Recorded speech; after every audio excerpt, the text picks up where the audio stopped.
Okay, let's unpack this. Welcome to a deep dive. Today, we're really getting into a specific bit of the Bible, diving into Job chapter 34. Now, this chapter brings in a new voice, Elihu, right into that really intense conversation about Job's suffering and, well, God's justice.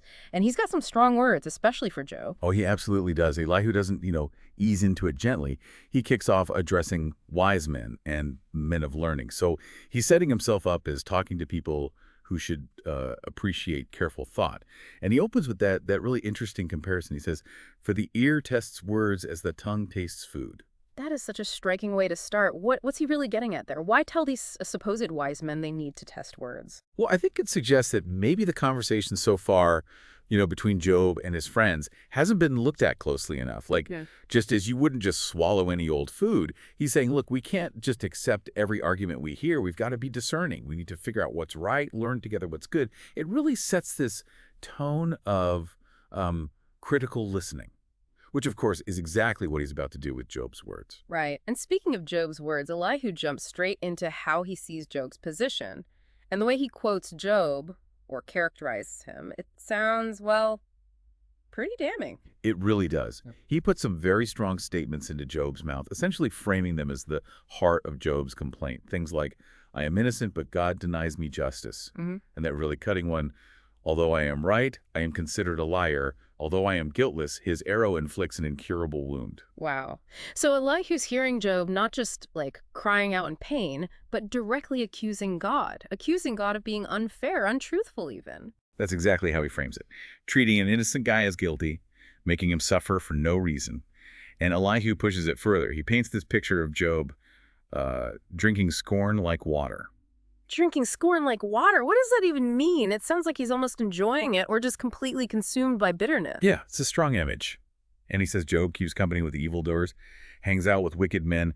Now, this isn't just Elihu quoting Job anymore. This is his interpretation of Job's whole attitude, the implications of his complaints. Associating him with evildoers, I mean, that's a serious charge. It is. It's like Elihu's saying Job's bitterness, his words against God, Yeah. basically put him in the same camp as people who openly defy God.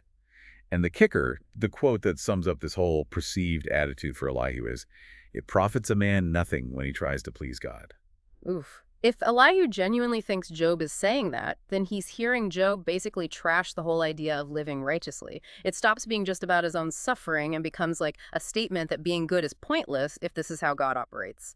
Exactly. And from Elihu's point of view, setting up Job's position like this, claiming innocence, accusing God, saying piety is useless, it absolutely demands a strong response. Okay, so here's where it gets really interesting, because Elihu's response is just this absolute, unwavering defense of God. He goes right at that perceived injustice. He really does. No holding back. He lays down these fundamental truths about God as he sees them.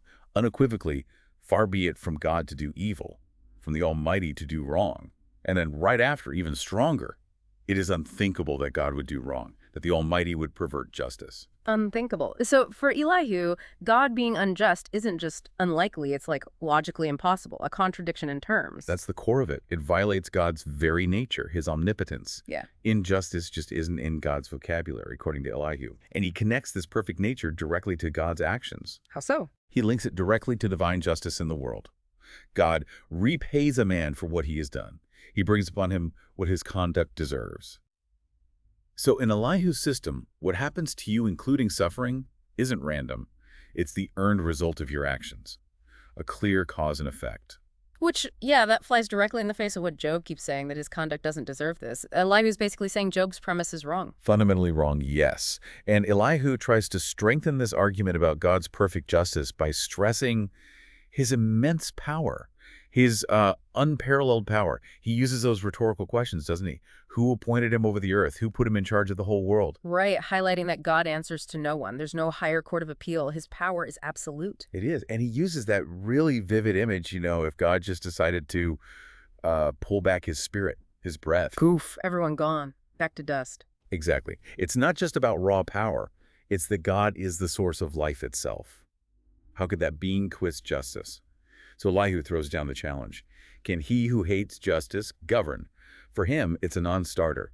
God is justice. And he adds that crucial point about God being impartial. That really counters any idea of unfairness or favoritism, doesn't it? Absolutely. He says God shows no partiality to princes, doesn't favor the rich over the poor, which is powerful, right? Because human systems often do favor the powerful. But Elihu says God calls kings worthless and nobles wicked, if that's what they are. Why? Because they are all the work of his hands. Their earthly status means nothing to the Creator. So forget any idea that Job's old status should have protected him, or that God only cares about the big shots. Nope. God looks at deeds, period. Right. And this comes through in how Elihu talks about the powerful being removed so swiftly. They can die, be shaken, removed in an instant, he says, without human hand.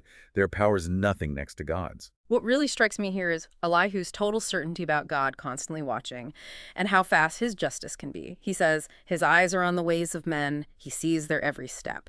Like total surveillance. Total. There's literally nowhere to hide. No shadow deep enough for evildoers to escape God's notice. And it's not passive watching. It leads to action.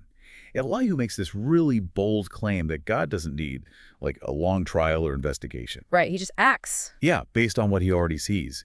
Without inquiry, he shatters the mighty and sets up others in their place. Without inquiry, that's quite something. It implies God's knowledge is so perfect, his judgment so spot on, that our whole human process of finding facts is just irrelevant for him. Exactly. He sees the deed, judgment follows. Swift, decisive. At least for the mighty Elihu focuses on here. And he's clear why they get shattered, because he sees their deeds, their wickedness, they get overthrown, crushed, publicly punished. And the reason?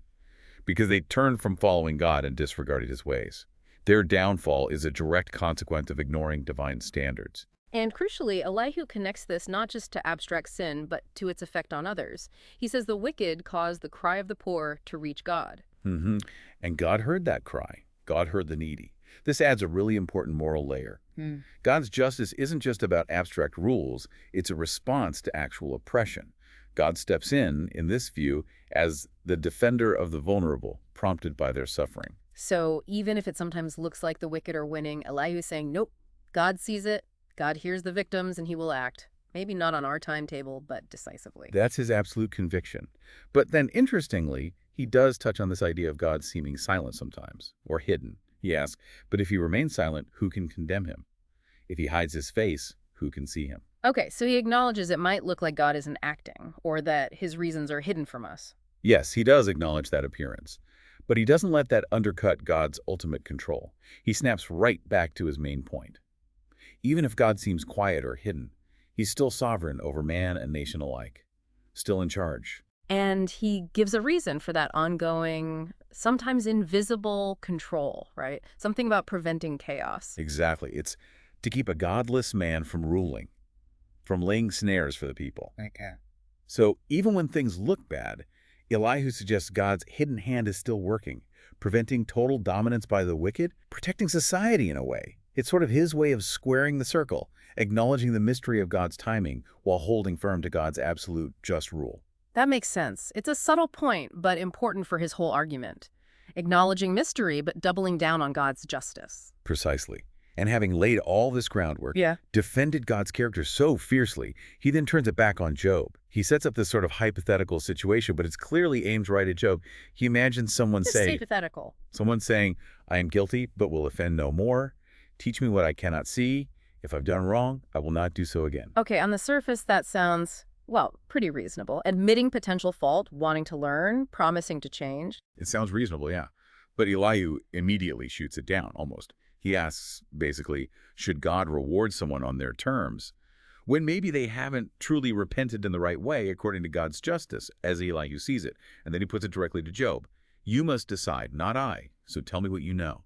Wow, that's a heavy challenge. Okay. You must decide. Decide what, though? What's Elihu actually demanding Job decide there? Just confess something.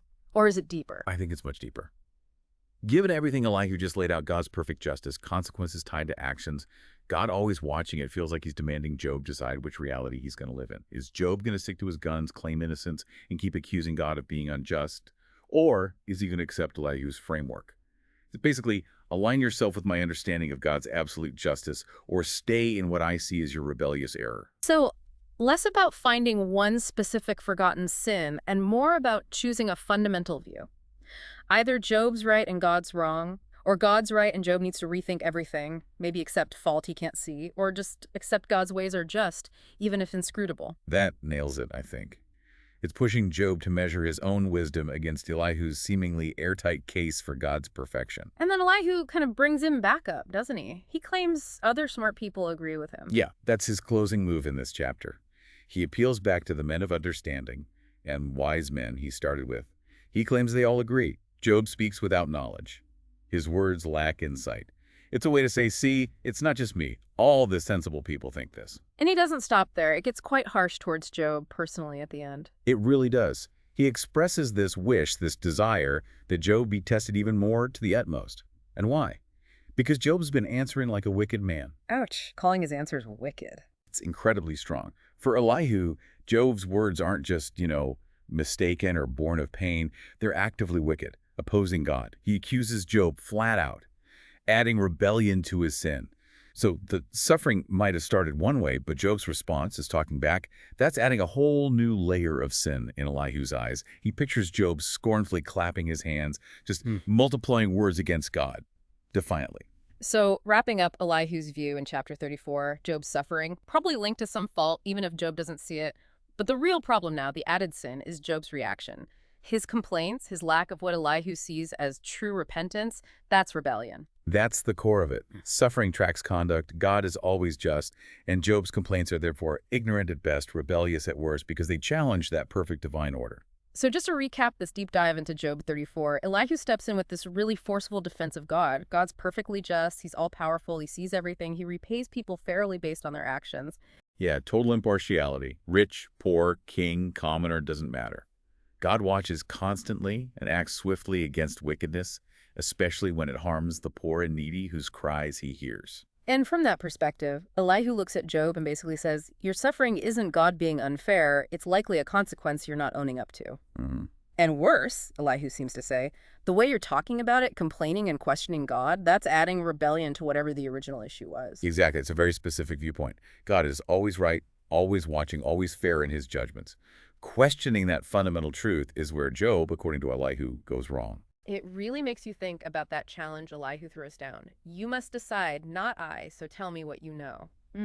Given how absolute Elihu's view is, God cannot do wrong, suffering is tied to conduct, what kind of decision is he really asking Job to make? Is it just admit you sinned? Or is it something bigger, like choosing to accept Elihu's entire framework for how God and justice work, even if it contradicts Job's own experience? And what does that demand tell us about faith when we're suffering, about how we understand justice when everything feels unjust? Definitely something to mull over as you continue your own deep dives.